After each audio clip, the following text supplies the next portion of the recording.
r/NoSleep. Posted by u/CamieGiles. Warning, don't open the book Ditty Dotty Deety Dum. Part 2. If you find the red-covered horror entitled Ditty Dotty Deety Dum, don't read it. Send me a message. Lawrence's death was the first sign something was amiss within our community. It was like a lurking, bubbling evil suddenly seeping up from the ground, just waiting to grasp the unsuspecting with its claws. I remember when I first heard the shocking news. I was in the city library. "Dude, check this out." The excited, hushed tone immediately draws my attention to a pair of teen boys. They are seated in blue recliners at the end of the row. One of them has his phone out and is showing the other a breaking local news story. I turn away, but pretend to be browsing so I can hover nearby. I am unsure how to act interested in these. It's an eclectic array in the other religion section. What am I even doing here? I pull a Buddhist meditation guide and pretend to inspect the inside cover. My ears perk up as a female reporter announces the fateful news. In breaking news, local junior high student Lawrence Charleston was found dead this afternoon. I am told he was known throughout the academic community as a very promising, bright mind. I am outside the family's trailer now, where he and his father lived. Lawrence's body was found hanging here, outside the trailer's window. It was reported by a local woman, who was walking her dog. The medical examiner said it appears Lawrence was dead for quite some time. They confirmed there were signs of foul play, but wouldn't elaborate. Local emergency personnel have just left the scene. The police have just taken Lawrence's father down to the station for questioning. The man appeared to be intoxicated. I'm headed to the station now. We'll certainly have updates as the story progresses. But for now, this is a dark time for the Charleston family. The broadcast cuts over to a man's voice, who acts as the community's respective last nail in the coffin. "Thank you, Stacy. What a terrible tragedy in the community today. Our thoughts and hearts go out to all those who are affected." His female colleague then responds sympathetically. "Yes, Charles." She pauses for a moment. In other news, Mayor Branton has announced the city's annual holiday fundraiser will take place. I stop listening and turn away. Just like that, my Lawrence is gone. I move towards a secluded area, where I can be alone. I don't cry, but my heart pounds. Lawrence's horrified face flashes before me. I smell his desperation, his fear. The air freezes around me. It is so cold. The world shrinks and I think I may pass out.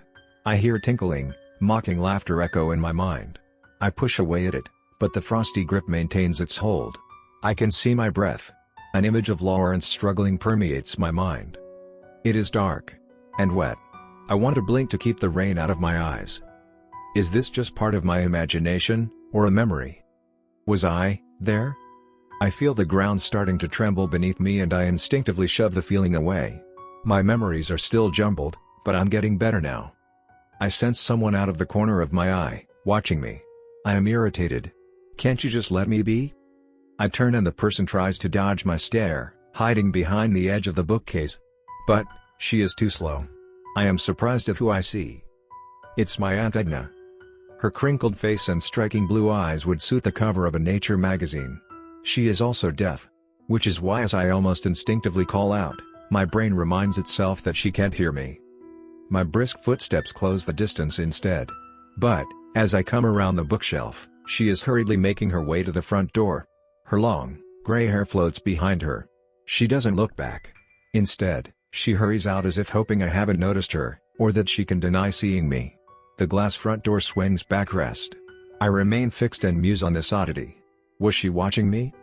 I'm not sure how long I stood there, wondering. A chimer zooms me out of my pause. Ditty. The word rings aloud. It echoes off the walls. It calls like a mother's voice, beckoning a child to dinner. But it is so wrong. Like Hansel and Gretel being soothed, laughingly, into the fiery oven. I gasp and turn towards the ethereal voice. To my surprise, the library is now empty. It is nighttime and the lights are out. Moonlight streams in from a lone window at the far end. Its stark light is anything but peaceful. It filters past an angled figure, standing there. This being's haunting arachnid silhouette screams at me. Laughter chimes in my mind as I turn to run. I immediately crash into a bookcase and rebound off, falling into an aisle. The shadows along the floor do a marionette-like dance as this creature skitters towards me. I claw at the ground, trying to pull myself away. Tears fill my eyes as I wait for it to grab me. I reach the end of the aisle and look back, bracing for the worst. But, it is suddenly tranquil. No shadows. No figure. I'm not sure if I am relieved or even more frightened. I stand. A light suddenly clicks onto my left. I instinctively turn towards it, then gasp. Within its bright halo is a woman, dressed in a white smock. She stands in place, her elbows propped outward, framing whatever she holds. She maintains a plastic smile, her white teeth gleaming beneath bright lipstick. She is completely unmoving. Then I look between her propped elbows, at the object she holds on display. A horror. It is the book. Fire engine red and covered in dark children's scrawls. I try to back away. I shout. But as I move, the scene before me starts to crumble. The ground quakes. Bookcases fall into oblivion. The woman remains in her perfectly smiling pose, but she shakes, then suddenly shifts 2 paces towards me. She doesn't move, she just shudders and reappears. Her eyes look trapped, like they're screaming. Another shift, then another. As if to remind me that objects within insanity are closer than they appear. She holds this gift as an offering, like a fruit basket. I fall backward, stumbling, but instead of the floor I fade to blackness. That's okay. It's better to mentally exit the scene than withstand a freight train of barbed wire. When I wake up, I am told I was screaming, that I was inconsolable. Eventually, I remembered where this woman came from, plucked from within my memory. The custodian of my estate had come to see me. Being the last of my family required that certain legal needs were attended to. Apparently one of those was the Mansfield family, suing for damages. I knew the name. Damien had dated Maddie Mansfield on and off for some time. But, why were they suing me? I didn't ask. At the time, I wasn't sure I wanted to know. As I considered this, images swirled within the whirlpool of my darkened memory. Clenched jaws and gaping eyes. Red smeared across the walls. Screams that puncture the air like grenades. My legal custodian also brought a thank you note and a square photo. The photo shows my beloved book collection now lining another shelf. That is what instinctively caught my eye, not the woman posing in front of it. I suppose maybe I didn't want to see her. I sigh as I take in this photographed woman's tilted pose. Yup, that's her all right. White smock, blue eyes, and the fakest smile I've ever seen. I think maybe sanity is simply a wrapping. Some must be better at masking their inner kaleidoscope terror. My curiosity drifts to the object in her hands. It is the book. I feel it, fluttering within the recesses of my mind. Awakened. Hungry. Its maniacal visage lurks within my restless dreams. I remember where we found it. I'm not sure why I was out in the woods that day. I simply remember I was running. Someone was chasing me. As I trudged along the single-lane road, someone calls out to me.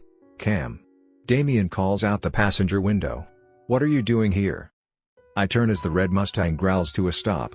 Damien is halfway hanging out the window, clearly not wearing a seatbelt. We are so different. How can he be so carefree? His brown, leafy 70s hair flutters back into place while his bewildered face searches for some explanation. The driver is Mark, Damien's friend. Nothing, I stammer and swallow. I try to silence the alarm screeching across my skin. I was walking, that's all. Damien rolls his eyes. The passenger door opens and Damien slings his bag over his shoulder as he steps out. The door shuts and the car rumbles away. Come on, Damien says. Let's cut through the woods. I nod. Yes, the woods would help keep us hidden. The leaves and dry grass crunch beneath our feet as we start into the quiet recess of civilization. We say nothing for a long while. My hands are white and cold. The sky is bidding farewell to the sun. Auntie says you set the curve in your literature class. Damien's voice punches through the silence. I falter half-step, snapped out of my own thoughts. She said your teacher put one of your stories into a national competition. That's awesome. He smiles at me and for a moment, I see the playful brother of another time. Yes, I say carefully as we weave around the trees. I don't agree that it is my best work. Well, he chirps back. At least you've got something. His words fade into the crisp breeze. The silence paints the panorama between us. Then, I stop. I see something poking its head through the leaves. I can't breathe. Damien's happy-go-lucky visage suddenly cracks as he turns towards me. What is it? Any concern I might have witnessed on his face slides off the shattered glass pieces of my frantic mind. I stare at the construction cone-colored backpack, smiling beneath the cinnamon bed of forestry. Cam? Rather than speak, I simply point. Damien follows my outstretched arm and leaves scatter as he rushes toward this bright orange fabric. Whoa. Maybe it's a prisoner's uniform. Some guy could be out running through these woods.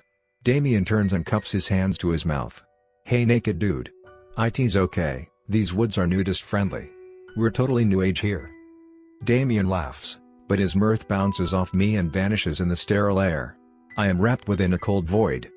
I clutch at my shaking arms. I want to scream. I am absorbed by the jarring wrongness of the moment. It is horrible.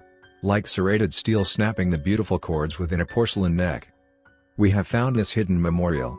I instinctively want to run from this memory, this place. As Damien lifts the bright orange fabric up, leaves shake loose and drift to the ground. We can both see it clearly now. Lawrence's backpack. Huh? Damien says. It looks like there's a book inside. How a dead boy's backpack ended up in the middle of the woods is still a mystery. Damien was supposed to hand it over to the police. The father to one of Damien's friends was a detective. Damien procrastinated, though. And our lives were forever changed.